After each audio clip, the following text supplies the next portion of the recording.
Praise the lord. ఈరోజు వాగ్దానం 136 కీర్తన 23వ వచనం. మనము దీన దశలో ఉన్నప్పుడు ఆయన మనల్ని జ్ఞాపకము చేసుకునేను, ఆయన కృప నిరంతరముండును. దేవుడు మనలను జ్ఞాపకం చేసుకునేవాడు. అందులోనూ మనము దీన దశలో ఉన్నప్పుడు ఆయన మనల్ని జ్ఞాపకం చేసుకునేవాడు. ఈ రోజున దీనులంగా ఉన్నప్పుడు, లేమి స్థితిలో ఉన్నప్పుడు మన ఇంట్లో ఉన్నటువంటి వారే మనల్ని జ్ఞాపకం చేసుకోలేరు.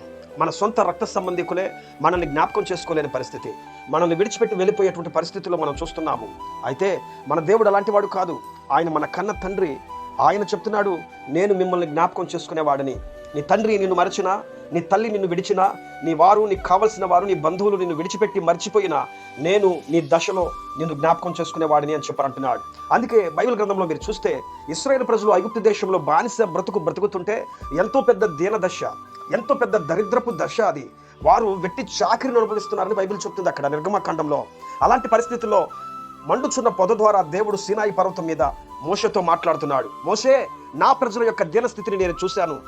నా ప్రజలను వారు ఉన్నటువంటి ఆ దీన దశలో నుండి వారిని విడిపించడానికి నేను దిగి వచ్చి ఉన్నాను అని చెప్పి మోషేతో మండుచున్న పొద ద్వారా దేవుడు మాట్లాడుతున్నాడు. చూడండి, ఆయన మన పరిస్థితులను చూసేవాడు, ఆయన మన స్థితిగతులను చూసేవాడు, ఆయన మనల్ని జ్ఞాపకం చేసుకునేటువంటి వాడు. నేను చూశాను నా ప్రజల స్థితిని అని చెప్పారంటున్నాడు.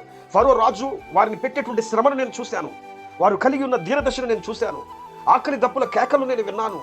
వారి దీన దశలో నుండి వారిని విడిపించడానికి నేను దిగివచ్చి ఉన్నాను మోషే అని చెప్పి దేవుడు మోషే ద్వారా మాట్లాడుతున్నాడు. అలాగే అర్థహశస్త రాజు ఆధ్వర్యంలో షూషాను కోటలో, అహర్వేషు రాజు యొక్క ఆధ్వర్యంలో షూషాను కోటలో ఎస్తేరు ఉన్నప్పుడు, నెహెమ్యా ఉన్నప్పుడు, ఎజ్రా ఉన్నప్పుడు, ఏమంటే ఈ ఇద్దరు రాజులు పరిపాలించినటువంటి కాలంలో ఆ షూషాను కోటలో ఎంతో పెద్ద దీన దశ తన ప్రజలందరికీ కూడా.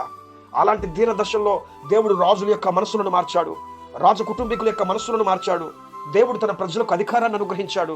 వారి దీన దశలోనే దేవుడు వారికి తోడుగా ఉండి ఆ ప్రాకారములను కడటానికి దేవుడు ఆ రాజుల ద్వారా సహాయం చేశాడు. ఆయన మనల్ని జ్ఞాపకం చేసుకునేవాడు.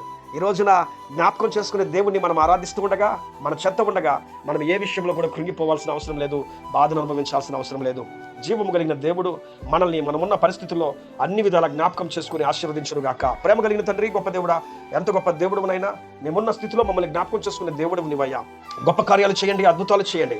ఇదిగోనైనా ఏ పరిస్థితిలో ఉన్నారు ఈ బిడ్డలు, వారున్న పరిస్థితుల్లో వారికి సమాధానాన్ని అనుగ్రహించి నైనా వారికి గొప్ప విడుదల కలుగు చేసి వారికి ఉన్నటువంటి దీన దశల్లో నైనా మీరు తోడుగా ఉండి నడిపించమని యేసు నామములో ప్రార్థించి అడిగి వేడుకుంటున్నాను పరమ తండ్రి. ఆమేన్.